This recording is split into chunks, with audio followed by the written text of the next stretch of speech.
जय माँ भद्रकाली। हर साप्ताहिक राशिफल के बाद मैं आपको एक कहानी अवश्य बतलाता हूँ, जो कहानी आपको और आपके बच्चों के ज्ञान को लेकर एक जीवन का मार्गदर्शन मिलेगा। इसलिए इस कहानी को अवश्य सुना करें और अपने बच्चों को, अपने रिश्तेदारों को, पड़ोसियों को अवश्य सुनाया करें। इस बार की कहानी है, बकरी को बार बार क्यों मारा। एक समय की बात है, एक देश के राजा ने प्रण किया कि जो भी हमारे बकरी को पेट भर खाना खिलाएगा उसको मैं बहुत सा धन दूंगा। क्योंकि राजा ज्ञानी था, राजा चाहता था कि मेरे राज्य में कितने लोग ज्ञानी हैं और कौन ज्ञान की कितनी परिभाषा जानता है। सभी के ज्ञान को परखने के लिए राजा ने एक शर्त रखी। एक बकरी को बुलाया राजा ने और कहा, इस बकरे को जो पेट भर खाना खिला देगा हम उसको बहुत सा धन देंगे। सभी ने कहा, बकरे को खिलाना कौन सी बड़ी बात है। दिन भर बकरे को लेकर गए, बकरे को खाना खिलाया, बकरे ने दिन भर खाना खाया और जैसे ही बकरा राजा के सामने आता था, राजा ने हरी भरी पीपल की पत्तियां छोटी छोटी सी रखी और जैसे ही पत्तियां छोटी छोटी रखी, बकरा फिर खाने लगा। बहुत से लोग आए, बकरे को दिन भर खाना खिलाया। जैसे राजा ने पत्तियां रखी, क्योंकि बकरे का स्वभाव है कि जैसे ही खिला दोगे उसके बाद वो पुनः पत्ती रखोगे फिर खाने लगेगा। इतने में वहां पर परम पूज्य श्री सतराम जी महाराज आए, जो सत्संगी थे, ज्ञानी थे और वो समझ रहे थे कि राजा बहुत ज्ञानी है। वो सभी के ज्ञान की परीक्षा लेना चाहता है। इस ज्ञान को परखने के लिए जब सतराम जी महाराज आए तो कम उम्र के थे। उन्होंने कहा, महाराज इन सभी ने आपके बकरे को पेट भर खिलाने की कोशिश की पर असफल हुए।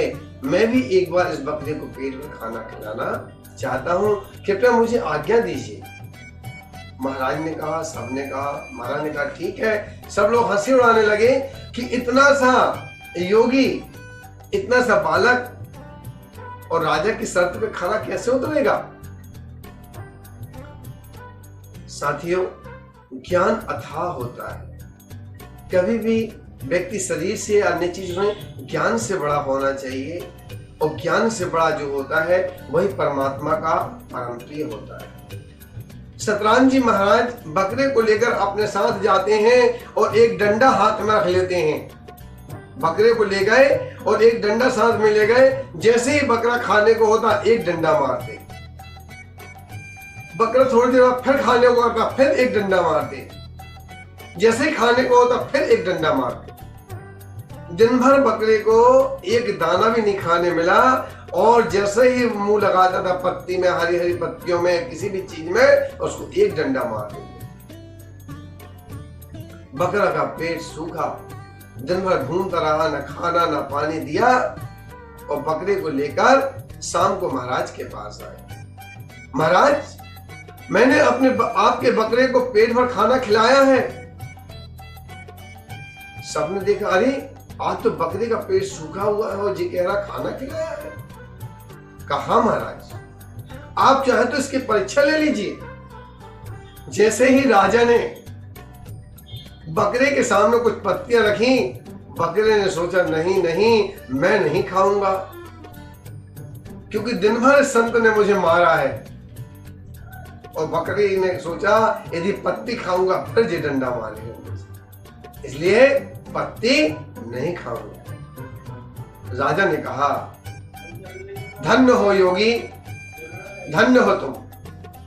और इसी ज्ञान की परीक्षा मुझे लेना था। दोस्तों, ये बकरी की कहानी का अर्थ यह है कि हर मनुष्य का मन भी ऐसे ही होता है। हमारा मन भी ऐसे होता है। हम कितना भी कुछ खा लें, कितना भी कुछ हमारे पास रहे, पर हमारे मन की कामना, हमारी लालसाएं तृप्त ही नहीं, हमारा मन शांति नहीं होता। हमारी जिज्ञासाएं बढ़ जाती हैं। 2 व्हीलर रहेगा तो 4 व्हीलर हो जाए, 4 व्हीलर से और हो जाए, 1 मकान से 2 मकान हो जाए, 1 लाख से 10 लाख हो जाए। हमारी जिज्ञासाएं शांत होती नहीं है। ये मन भी इसी प्रकार से, मन के हारे हारे, मन की जीत जीत। जिसने अपने मन को साध लिया वही योगी है। इसलिए अपने मन को अपने वश में करें, परमात्मा के चिंतन करें। दोस्तों, आज से हमने अपनी इस कहानी में एक सवाल रखा है जिसका आने वाले समय में दूसरे सप्ताह हम इसके जवाब दिया करेंगे। दोस्तों, एक छोटी सी कथा है जिसमें कि राधा जी कृष्ण से कहती हैं, मैं एक फूल का नाम पूछना चाहती हूँ, यदि आपने बता दिया तो मैं समझ जाऊंगी आप ज्ञानी।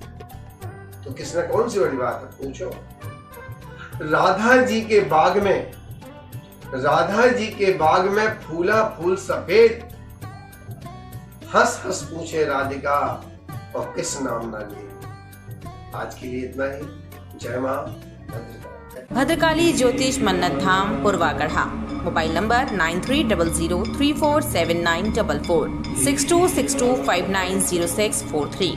हस्तरेखा कुंडली निर्माण गृह शांति विशेषज्ञ। मानव सेवा ही ईश्वर सेवा है। YouTube पर सर्च करें मेरे गुरुदेव एवं चैनल को सब्सक्राइब करें।